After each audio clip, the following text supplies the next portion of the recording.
प्रेरणास्पद कथा YouTube channel पर मैं धनंजय जैन आप सभी का हार्दिक अभिवादन करता हूं। दोस्तों, किसी ने ठीक ही कहा है, बेहिसाब इच्छाएं न पालिए, जो मिला है पहले उसे संभालिए। आज मनुष्य की जो इच्छाएं हैं, आकांक्षाएं हैं, महत्वाकांक्षाएं हैं, वो अनंत आकाश की तरह अनंत है। एक इच्छा हमारी समाप्त नहीं होती है, दूसरी इच्छा जागृत हो जाती है। एक चीज हम हासिल नहीं करते हैं, दूसरी चीज को हासिल करने के लिए समुद्यत हो जाते हैं। किसी के पास साइकिल है तो वो सोचता है कि मेरे पास मोटरसाइकिल कब आएगी। मोटरसाइकिल वाला सोचता है कि मैं कार में कब सवारी करूंगा। कार वाला सोचता है कि मेरे पास मर्सिडीज या BMW कब आएगी। अनंत अनंत आकाश की तरह हमारी इच्छाएं पल पल के अंदर बदलती रहती है। इन इच्छाओं का जब तक हम निरोध नहीं करते हैं, इन इच्छाओं के ऊपर जब तक हम कंट्रोल नहीं करते हैं, तब तक सुख और शांति हमें प्राप्त नहीं हो सकती। दोस्तों, एक गरीब दंपति एक पहुंचे हुए महात्मा के पास, जो कि सिद्ध पुरुष थे, दर्शनार्थ चले गए। दर्शन करते करते उन्होंने देखा कि सामने ही एक कूड़े कचरे का ढेर पड़ा था और उसके ऊपर एक सोने का चिराग था। सोने के चिराग को देखते ही दंपति ने कहा कि महाराज, ये सोने का चिराग यहां पे क्या कर रहा है। महात्मा ने कहा, ये सोने का चिराग बड़ा खतरनाक है, इसे जो भी ले जाता है वापस लाकर इसी कूड़े कचरे में फेंक देता है, क्योंकि ये सोने का चिराग 3 इच्छाएं पूरी करता है, पर ये बेकार का चिराग है, ये ऐसी ही इच्छा पूरी करता रहता है। अच्छा, इच्छाएं पूरी करता है, फिर भी लोग इसे फेंक के चले जाते हैं वापस कि हाँ, ये वस्तु स्थिति को बता के इच्छा पूरी करता है। क्या बात करते हो, वो कैसे? वो तो मैंने कभी इसे छुआ तक नहीं, पर मैं इसे जानता हूं। यदि ये खराब नहीं होता, यदि ये बेकार नहीं होता, यदि ये लोगों को तकलीफ नहीं देता, तो वापस इसे लोग यहां पर फेंक के नहीं जाते। ठीक है, दर्शन करने के पश्चात ये दंपत्ति उस चिराग को उठाते हैं और अपने घर पर लेके आते हैं।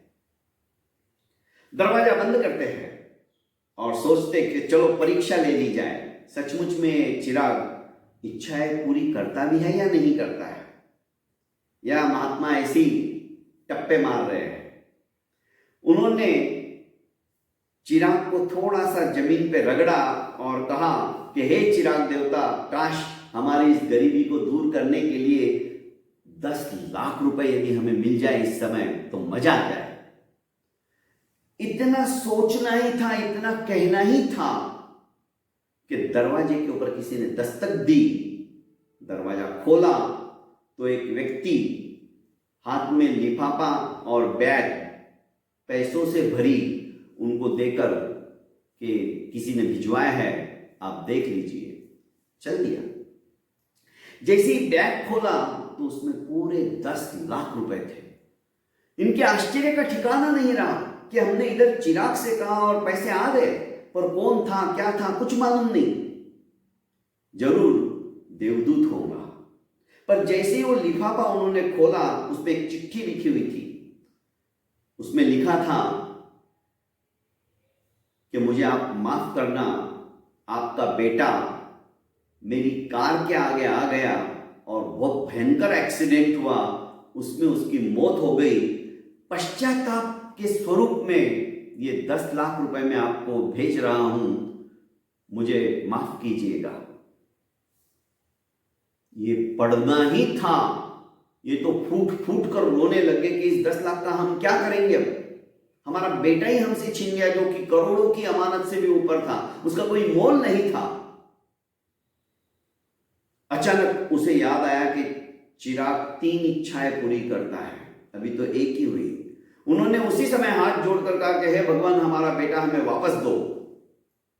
इतने में लाइटें, पंखे हिलने लगे, लाइट बंद चालू होने लगे, अजीब सी आवाजें घर के अंदर आने लगी। बेटा हंसते हुए कहने लगा कि माँ, बाबा देखो मैं इधर हूं, पर इन्हें कहीं पर भी अपना बेटा नजर नहीं आ रहा था। वो प्रेतात्मा बनकर आ गया।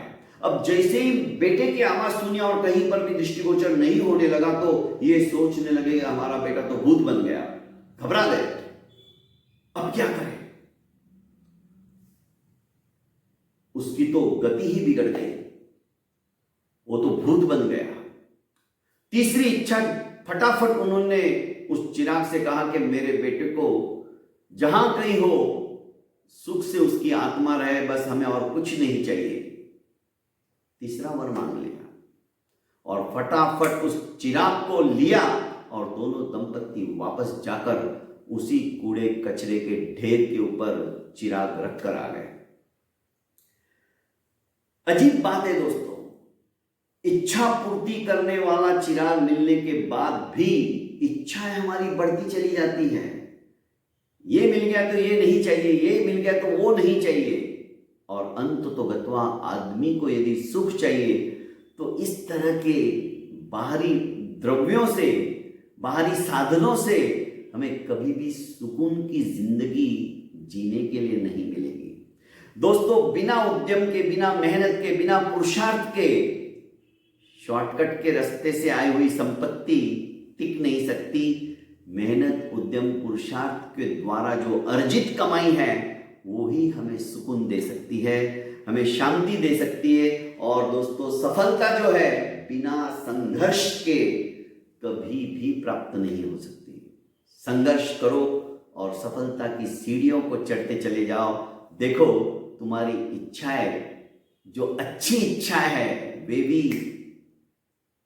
अवश्य में पूरी होगी, पर उसके लिए कड़ी मेहनत, उद्यम, लगन, पुरुषार्थ ये हमें करना ही होगा। जब तक हम मेहनत नहीं करेंगे, पुरुषार्थ नहीं करेंगे, हमें सफलता प्राप्त नहीं हो सकती। बहुत बहुत धन्यवाद दोस्तों। आपको भी सफल बनना है तो मेहनत से मत डरिए, पुरुषार्थ से मत डरिए, जी जान लगा दीजिए अपने लक्ष्य को प्राप्त करने के लिए। सफलता भी आपके चरणों का चुंबन करने के लिए आतुरित रहेगी। प्रणाम।